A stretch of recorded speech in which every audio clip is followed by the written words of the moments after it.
최근에 실적 발표 후 하락하는 주식들이 생각보다 많은데요. 예를 들면 팔랜티어도 며칠 전 고점 비교해서 거의 17%나 하락했고요. 페이팔은 큰 거래량으로 3주 전부터 하락하기 시작하더니 지금 무려 26%나 하락했고, 또 오늘 가이던스를 내린 페이세이프는 지금 3일 전 주가 가격 비교해서 거의 50%가 하락한 상태입니다. 자, 그래서 오늘은 색다른 투자 방법에 대해서 알려드리려고 하는데요. 이 투자 방법은 실적 발표 리스크도 없고요.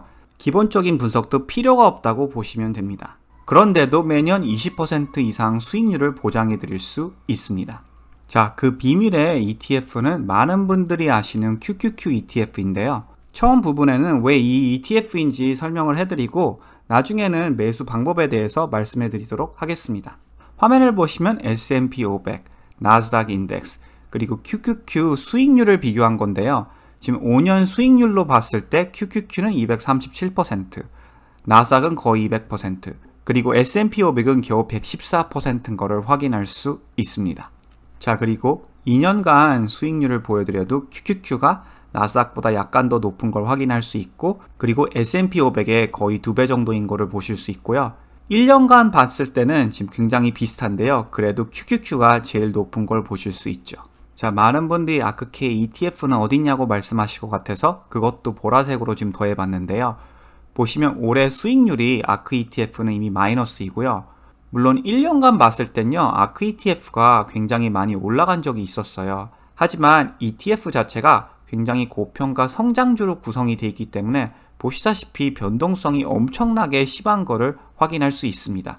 그만큼 리스크가 굉장히 큰 ETF인 거죠. 그리고 아크 ETF의 전체적인 흐름을 보시면 이 부분만 굉장히 많이 올라간 걸 보실 수 있는데요. 이때 테슬라 기적이 있었었죠. 하지만 그 전에 주가 움직임을 보세요. 거의 2년 동안 올라가지 못하고 횡보한 걸 보실 수 있습니다. 그리고 마지막으로 올해 테슬라가 지금 50%가 올라간 상태인데 아크 ETF는 테슬라 비중이 큰데도 지금 마이너스인 상태입니다. 즉 만약 테슬라가 아크 ETF에 없었으면 지금 수익률이 마이너스 10%가 넘어가는 상태이죠. 자, 다음은 QQQ에 무슨 주식이 들어가 있는지 한번 봐볼 텐데요. 지금 애플이 11%고 마이크로소프트가 10%, 아마존이 8%, 테슬라가 4.5%, 그리고 구글은 이거 두 개를 더해야 되니까 구글도 한 8% 정도 되고요. 페이스북 4%, 엔비디아 4%, 그리고 페이팔이랑 어도비가 각각 2%인 상태입니다. 그리고 AMD랑 다른 유망주 시총 큰 주식들도 포함되어 있는 ETF라고 보시면 돼요.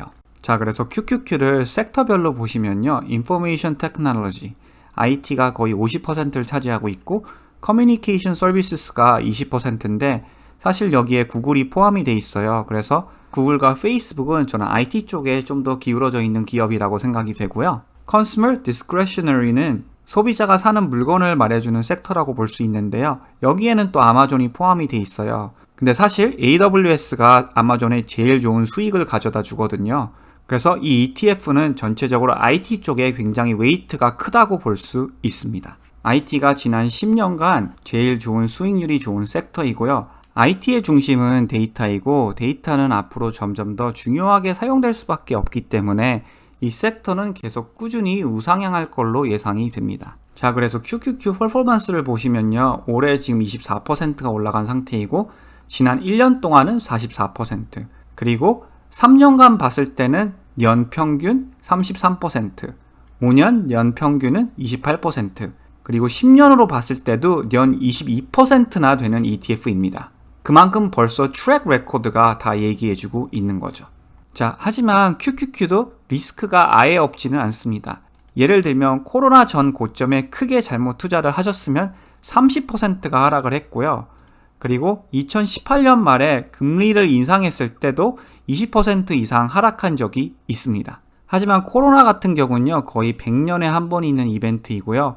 금리 인상 때는 조금 조심할 필요가 있는 거죠. 자, 그래서 제가 안전하게 가이드라인을 한번 만들어 봤는데요. 지금 투자하시는 분 입장에서 말씀해 드리는 거입니다. 그래서 지금 현재 일단 40%를 투자하시고요. 다음 22동 평균에 내려왔을 때 나머지 20%를 투자하시면 괜찮을 것 같고요. 다음에 100과 152동 평균에 내려오면요. 그때는 총 투자액을 75%로 늘리시고 그 후에 200이동 평균까지 또 떨어지면 나머지 10%를 더 투자하셔서 총 투자액을 85%로 만드시길 바랍니다.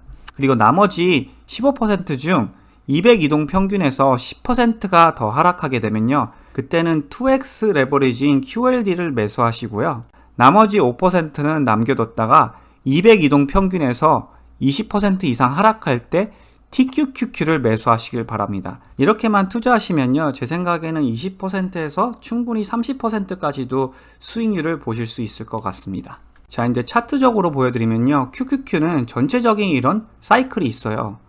보시면 파란색이 200이동 평균이고요, 이 초록색이 100이동 평균인데요. 보시면 QQQ는 올해 3번의 큰 하락이 있었어요. 2월에 한 번 있었고, 4월에 한 번 있었고, 그리고 최근에 9월에 한 번 있었는데요. 그때마다 152동 평균에서 반등한 걸 보실 수 있어요. 그리고 작년에는 102동 평균에서 반등을 했고요. 그래서 오히려 조정이 있을 때 캐시를 잘 사용하시고 투자하시는 게 굉장히 중요합니다. 자, 그리고 예상 밖의 하락이 있을 수 있으니까요, 한번 2018년대로 돌아가 볼게요. 이때 QQQ가 굉장히 많이 하락을 했잖아요.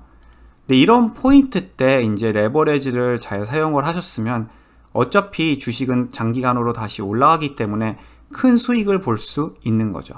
그래서 예를 들면 아까 제가 200이동 평균에서 10%나 20% 이상 내려가면 레버리지를 사용하라고 말씀해 드렸잖아요.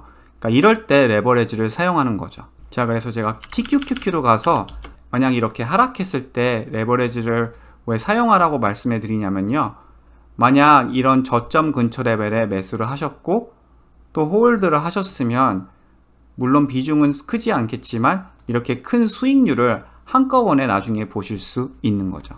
자, QQQ는 거의 매도할 필요 없다고 생각을 하는데요, 만약 수익을 그래도 조금 챙기는 게 안전할 때를 말씀해 드리면요, 금리 인상이 확정됐거나 큰 거래량으로 주식이 갑자기 크게 내려갈 때는 캐시 비중을 조금 늘리는 게 좋고요. 그리고 코로나 같이 100년에 한 번 이벤트가 있으면 당연히 주가가 많이 내려갈 수 있기 때문에 이때도 캐시를 조금 늘리시고, 그리고 월드와이드 경제 위기가 있었어요. 2015년 때. 그때 중국 GDP가 안 좋게 나왔는데 이럴 때도 현금 비중을 조금 늘리는 게 안전하다고 생각이 됩니다. 하지만 이런 걸 미리 알 자신이 없으면요, 그냥 장기 투자하셔도 되고요. 마지막으로 제가 펀더멘털 분석은 거의 필요 없다고 말씀해 드렸는데 그래도 조금 확인하시면 도움이 되는 게 EPS 성장률이랑 매출 성장률이에요. 만약 EPS 성장률이 내년에도 이렇게 20%가 있고 올해는 지금 40을 예상하는데 내년에는 51이죠. 그리고 매출 성장률도 이렇게 올해는 21%, 그리고 내년에 17% 이렇게 꾸준히 예상을 하면요, 이런 아마존 같은 주식은 장기간으로 올라갈 수밖에 없습니다. 제가 지금은 아마존을 예로 보여드린 건데요, 마이크로소프트, 구글, 애플, 페이스북 이런 빅테크 주식들의 성장률을 이렇게 가끔씩 확인해 주는 것도 굉장히 중요합니다. 만약 이런 빅테크 주식의 성장률이 생각보다 안 좋으면요, 그거는 내년에 주식이 덜 올라갈 수 있다는 사인이 될 수 있기 때문에 그 점도 참고하시고 투자하시길 바랍니다. 자, 오늘의 영상은 여기까지 하도록 하겠습니다. 오늘도 제 영상이 도움이 되었다면 구독과 알림 설정 꼭 부탁드립니다. 오늘도 시청해 주셔서 대단히 감사드립니다.